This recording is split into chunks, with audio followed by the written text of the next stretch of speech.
يؤتي الحكمة من يشاء.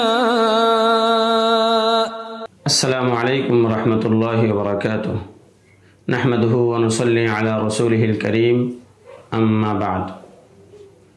এই দরসে আমরা আলোচনা করব দ্বিতীয় উসুল ও মূলনীতি সম্পর্কে। দ্বিতীয় উসুল বা মূলনীতি হলো, যদি কোনো মুখতালাফি মাসলার মধ্যে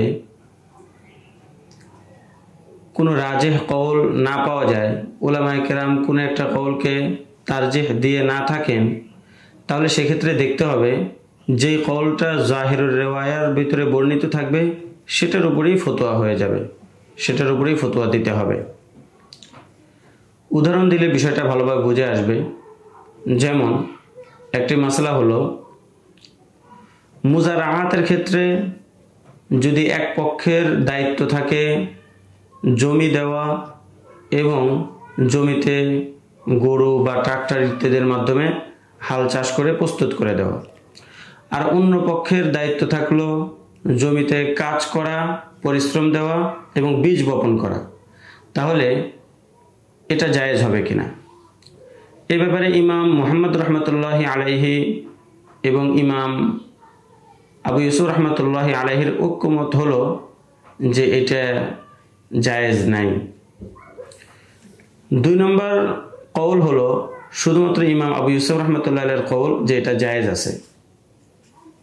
এখন প্রথম কওলটা জাহির রিওয়ায়ার মধ্যে বর্ণিত আছে, এই জন্য সেটার উপরেই ফতোয়া হবে, অর্থাৎ এই সূরতটা জায়েজ হবে না, মুজারাআতের এই সূরতটা বাতিল হবে। এটা গেল দ্বিতীয় নম্বর কায়দা এবং তার উদাহরণ। প্রাসঙ্গিকভাবে এই কায়দা থেকে আরেকটা জিনিসও বোঝা যায়, যেটার প্রতি আল্লামা শামী রহমতুল্লাহ আলাইহি কিছুটা ইঙ্গিত করেছেন। সেটা হলো, যদি কোনো মাসলার মধ্যে ইখতিলাফ হয়, কোনো রাজেহ কওল না পাওয়া যায়, তাহলে অধিকাংশ সময় জাহিরুর রিওয়ায়া কওলের উপরে ফতোয়া হবে।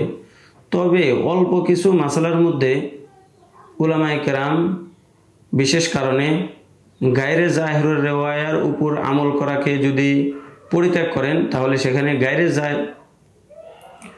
উলামায়ে কেরাম যদি জাহিরুর রিওয়ায়ার উপর আমল পরিত্যাগ করেন, তাহলে জাহিরুর রিওয়ায়াকে বাদ দিতে হবে, গায়রে জাহিরুর রিওয়ায়ার উপরেই ফতোয়া দিতে হবে। উদাহরণ দিলে একটা বুঝে আসবে। যেমন মহিলার হাতের তালুর উপরিভাগ, একদিকে তালু থাকে আর একদিকে হাতের উপরিভাগ, সেটা খোলা রাখা জায়েজ আছে কিনা? জাহিরুর রিওয়ায়ার মধ্যে আছে যে এটা সতর এবং পর্দার অন্তর্ভুক্ত, এটা খোলা রাখা জায়েজ নেই। তবে কাজী খান রহমতুল্লাহি আলাইহি তিনি বলেন যে এখানে জাহিরুর রিওয়ায়ার উপরে ফতোয়া হবে না, অর্থাৎ গায়রে জাহিরুর রিওয়ায়ার উপরে ফতোয়া হবে, হাতের তালুর উপরিভাগ যেটা আছে অন্য সাইড সেটা সতরের অন্তর্ভুক্ত হবে না, সেটা খোলা রাখা জায়েজ আছে।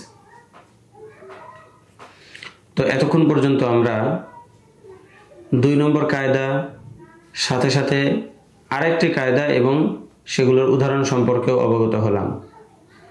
যেহেতু প্রথম এবং দ্বিতীয় নম্বর কায়দার মধ্যে একটি আলোচনা এসেছে, সেটি হলো মুখতালিফ আকওয়ালের মধ্য থেকে রাজেহ কওলের উপর ফতোয়া দিতে হবে, তাহলে প্রাসঙ্গিকভাবে আমাদের আরেকটা জিনিসও জানা জরুরি, যে তারজিহ প্রদান করার যোগ্যতা কে রাখেন, যিনি তারজিহ দিবেন কি কি যোগ্যতা থাকলে তিনি একটা কওলকে তারজিহ দিতে পারেন। তো এখন সামনে পরের দরসে আমরা আলোচনা করব যে তারজিহ প্রদান করার জন্য কি কি যোগ্যতার প্রয়োজন। আর এই বিষয়টিকে উলামায়ে কেরাম ফুকাহায়ে কেরামকে 7 ভাগে বিভক্ত করেছেন। সেটির মধ্যে থেকে একটি হলো আসহাবে তারজিহ, যারা তারজিহ প্রদানের যোগ্যতা রাখেন। মোট কথা, তারজিহ দেওয়ার জন্য মুরাজ্জিহ বা তারজিহ প্রদানকারীর সম্পর্কে অবগত হতে হবে, কিন্তু অবগত হওয়ার দ্বারা এটা উদ্দেশ্য নয় যে তার নাম, নসব, কোন এলাকায় থাকেন এটা জানা জরুরি, এটা নয়। বরং উদ্দেশ্য হলো তার ইলমি মাকাম, তার দরজায়ে রিওয়ায়াত, তার দরজায়ে ফাকাহাত, তার তবকায়ে দেরায়াত সম্পর্কে অবগত হওয়া, অর্থাৎ ইলমে ফিকহের ক্ষেত্রে তার কতটুকু গভীর ইলম আছে, পাণ্ডিত্য আছে, এই বিষয়টা জানা জরুরি। তো পরের দরসে আমরা তাবাকাতে ফুকাহায়ে কিরাম সম্পর্কে আলোচনা করব ইনশাআল্লাহ তাআলা। আসসালামু আলাইকুম ওয়া রাহমাতুল্লাহি ওয়া বারাকাতুহু। ومن يؤت الحكمة فقد أوتي خيرا كثيرا وما يذكر إلا أولو الألباب.